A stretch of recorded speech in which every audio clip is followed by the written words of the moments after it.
Many years ago, in the beautiful city of Lagos, there lived a young girl named Kam Yarida. Kam Yarida, who was fondly called Yarida, was the only child of her parents, Pastor Diolu and Pastor Mrs. Amarachi. Yarida was born 21 years after her parents got married. Her parents had looked for a child for several years, so when she was born, it was a miracle. People came from far and near to visit the miracle child. Everyone was so happy: family, friends, and the church. But Pastor Diolo and his wife, Pastor Amarachi, were the happiest of them all. Finally, after 21 years of waiting on God, they now had their own biological child. Pastor Diolo and Amarachi were committed to raising their daughter Yarida with so much love and in the fear of God. Yarida was a star girl by every definition. She was beautiful, smart, intelligent, and well-mannered. Everyone loved Yarida, and her parents were so proud of her. She was following in their footsteps in serving God. She was in the teenage choir and participated actively in all church activities.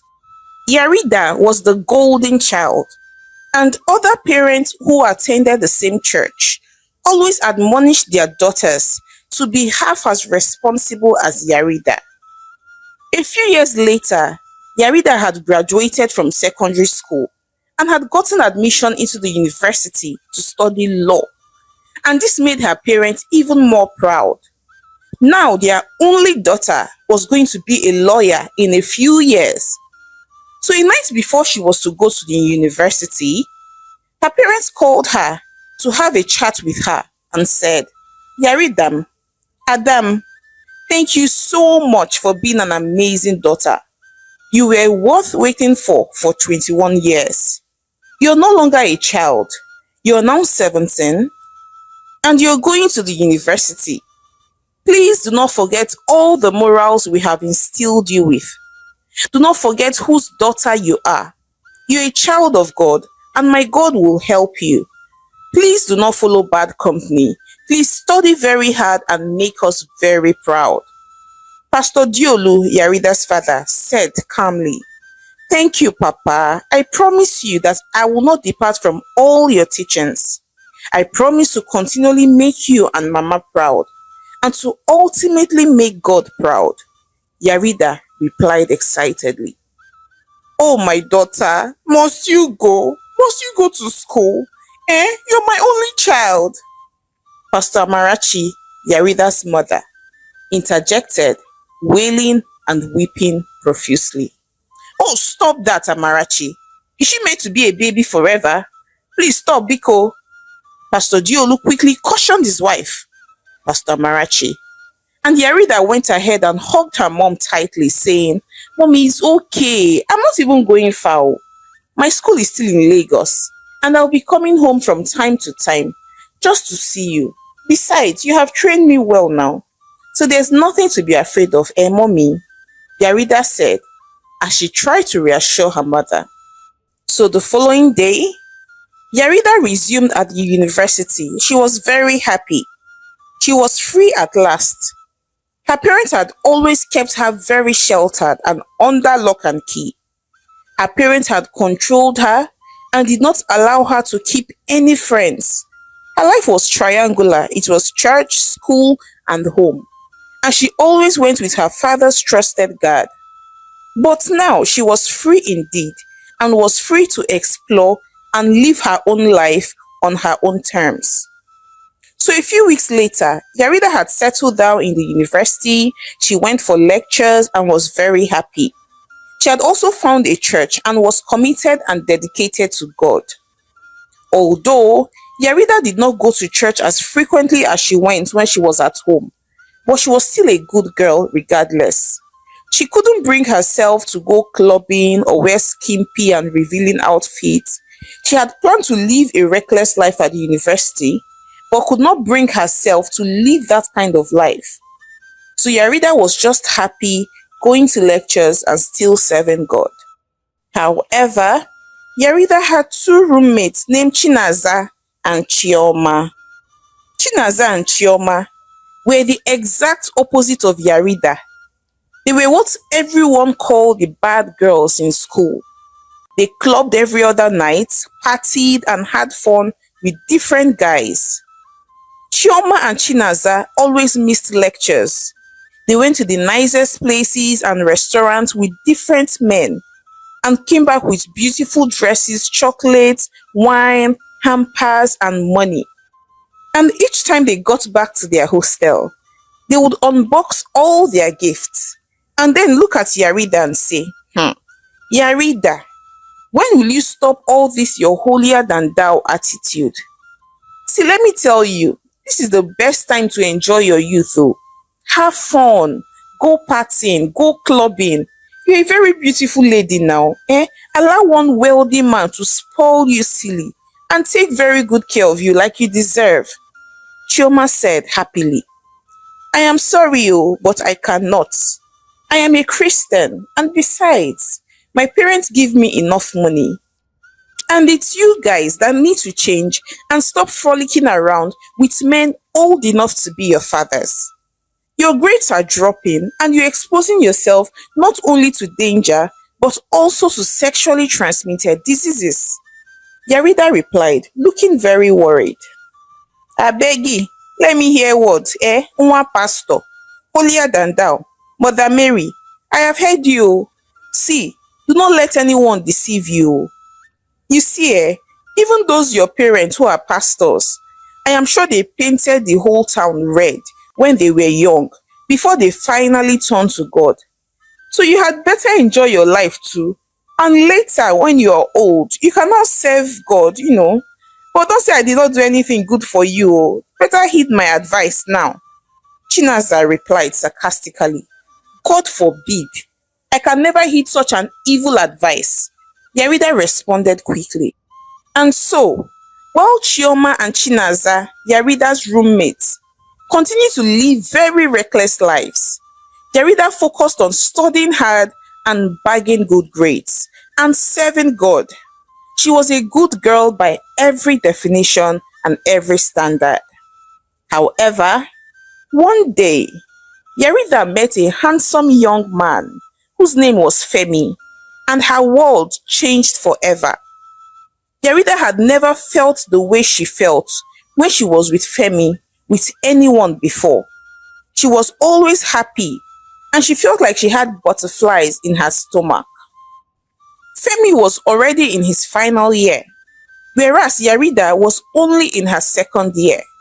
Femi bought gifts for Yarida and told her all the sweet, naughty things that she wanted to hear. Yarida was completely smitten by Femi. Chinaza and Chioma would always tease Yarida non-stop, saying, hard girl, hard girl. See how you are falling in love. I thought you were a pastor now, Chioma mocked Yarida. Yarida could not even reply a word. She would just sit there, smiling and blushing. However, soon enough, Femi began to pester Yarida non-stop to sleep with him. He had already kissed Yarida and wanted more. Yarida, on the other hand, could not throw all the home training that her parents had given her down the drain just like that. So one day, Femi had tried to kiss Yarida again, but she just brushed him away. And then he flared up and said, what is your problem, Seth? Abeg, loosen up, Jare. We have been dating for 6 months and we have only kissed twice. I want more. I want more now. Look at me. I'm a man. And since you do not want to give me more, see, I'm done. No, I'm done with this relationship or whatever we call it. We are over. Femi screamed angrily. No, please, don't do this to us. I just need some more time. Let us get married first, and I'll be more than willing to give my body to you. Yarida replied, crying and begging her boyfriend Femi. But all her pleas fell on deaf ears. Femi was done with the relationship for good. Yarida came back to the hostel weeping and crying profusely. Her roommates Chinaza and Chioma were very worried and then asked, what is it now? Please talk to us, say something. Chinaza asked, looking really concerned. Femi broke up with me. Femi broke up with me because I refused to sleep with him. Yarida replied, still crying. Before, before Uncle, he even tried dating you for 6 months. See, no man wants a virgin anymore. Even the man you're keeping yourself for does not want a naive little girl. He wants an expert. Imagine combining your expertise in bed with your prayer life. Omo, your husband will never look outside though. And Omo, the only way to get that expertise is by gathering experience now. Chioma replied, No, I can't do such a thing now. I won't do such a thing. Yarida replied firmly while still crying. Okay, oh, we have heard you. Sorry. Sorry for the heartbreak. Chioma and Chinaza replied. So over the next few weeks, Yarida was so distraught. She could not eat. She could not even go for lectures. She stayed locked up in her room, crying and weeping. She had tried calling Femi severally, but he would not pick up her calls. She had even gone to visit Femi in his apartment and was shocked to see that Femi had already moved on and was already dating someone else. So he sent Yarida out of his apartment angrily. Yarida became a shadow of herself. It was already 4 weeks and she had not yet gotten over the hurt and betrayal. She had missed several lectures and tests because she no longer even attended any lectures. Her roommate had tried talking to her, but it was to no avail. Yarida just stayed all day, crying and sulking. One evening, Chioma and Chinasa were getting ready to go to the club and then head for their usual runs for their daily bread. When suddenly, Yarida spoke up and said, I want to follow you girls out today. Yarida said, very firmly, Eh? Did I hear you well at all? Did Sister Mary just say that she wants to follow us out? Hey, hey. Wonders shall never end. Chinaza replied, looking very shocked. Yes, I know what I said. I said I want to go out with you girls. All this while, I have been a good girl. What did I get in return? Now I am ready to behave like girls my age, have fun, and live my life. When I am getting old, then I can turn back to living a pious and moral life. Yarida replied, Yes, so that's my girl. Oh yeah, come. Let me arrange fine clothes for you and give you a badass makeup. Now you're talking. Now you have seen the light. I see shape now, see fine girl. Men will rush you. Chinaza screamed in excitement. And so they all dressed up and went to the club. It was Yarida's first time of ever going to a club in her life. She danced with her friends and also went wild. She also took her first alcoholic drink and got high. Her friends Chinaza and Chioma kept on dancing and dancing. A few hours later, 3 rich men who were in their 50s arrived at the club. Apparently, they were Chioma and Chinaza's usual customers. So after having a light conversation with them, all 3 girls followed the men into their car and zoomed off. A few minutes later, they had all arrived at a very beautiful hotel, and all 3 ladies followed the men to their individual hotel rooms.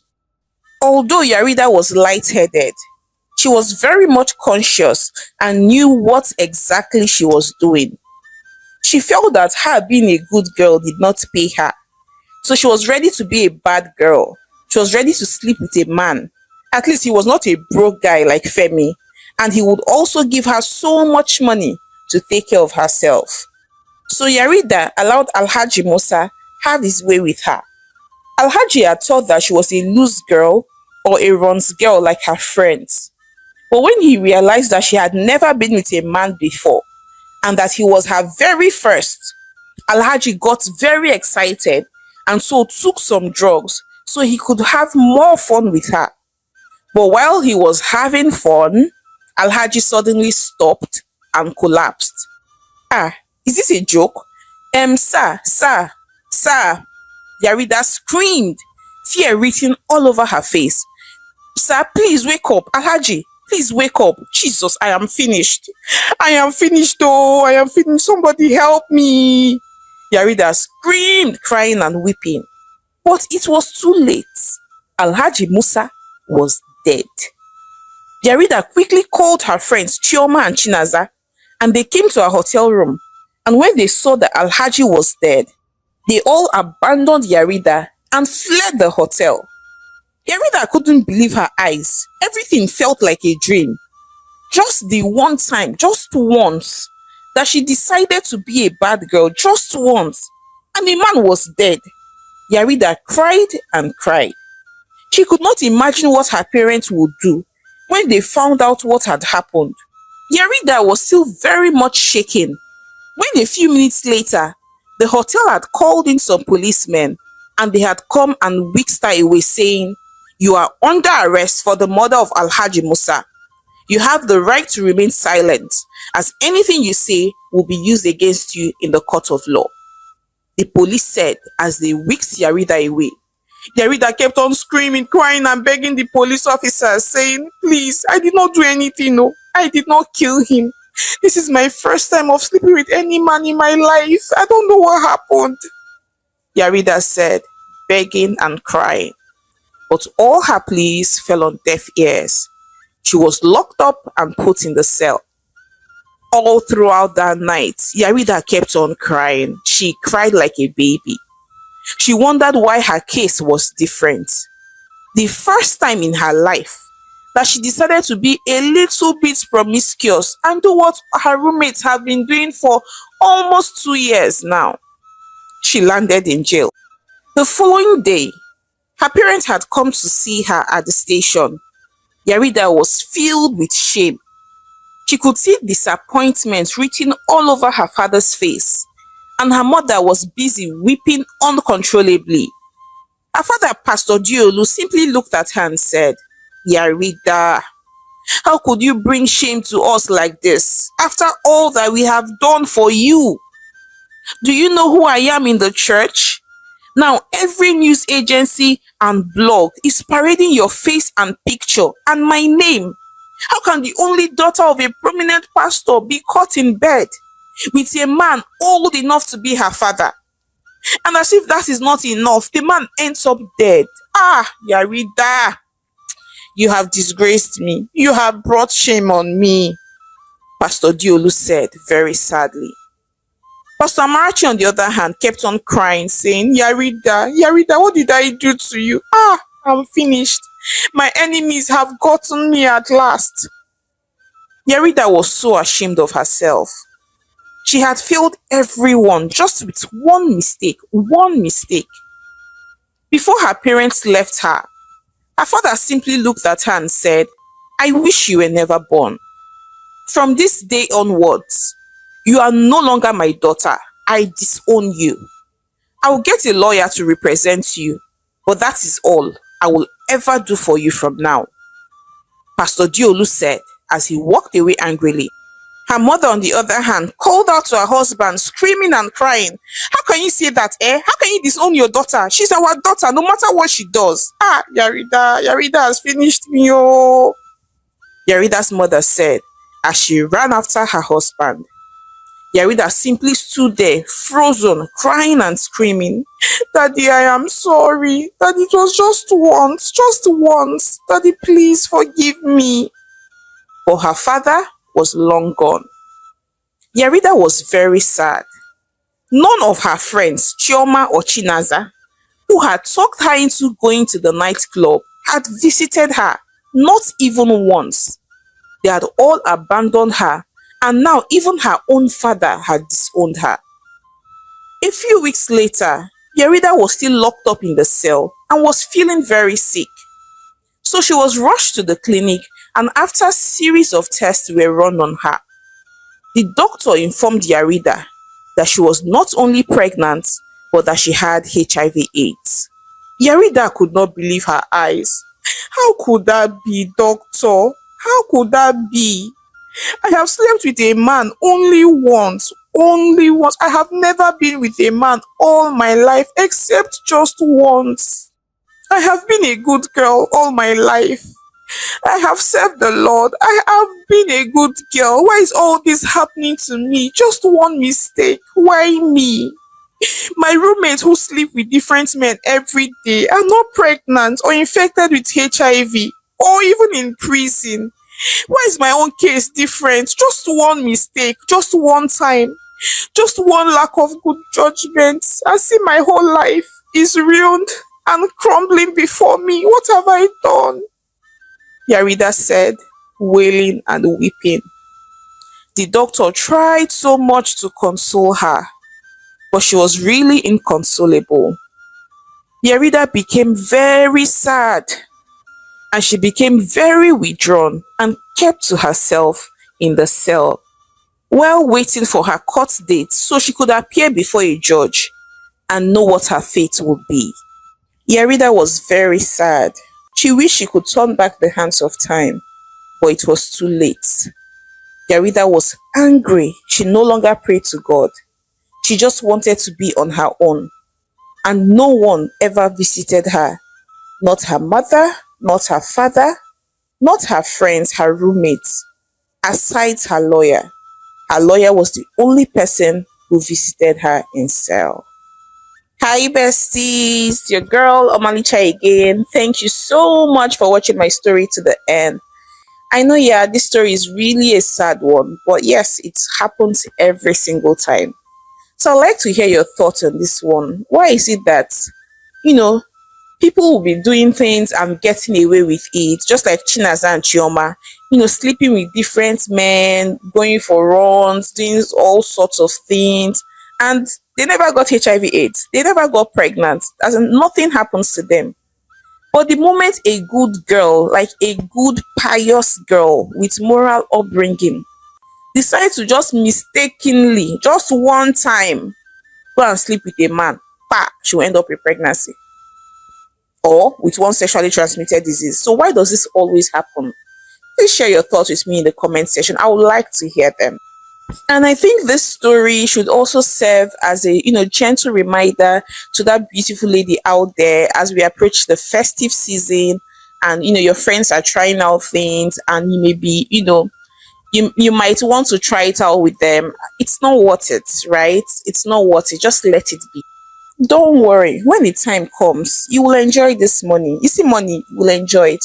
And let me tell you, it's not old fashioned being a good girl. It's not old fashioned having morals and values. So, this is me sending out hugs to you and telling you just stay strong. Now, to all my viewers who have not subscribed, why have you not subscribed? Please support your homegirl by subscribing to my channel, liking my videos, and sharing with your loved ones. So now, until I come your way again with more interesting stories. Bye.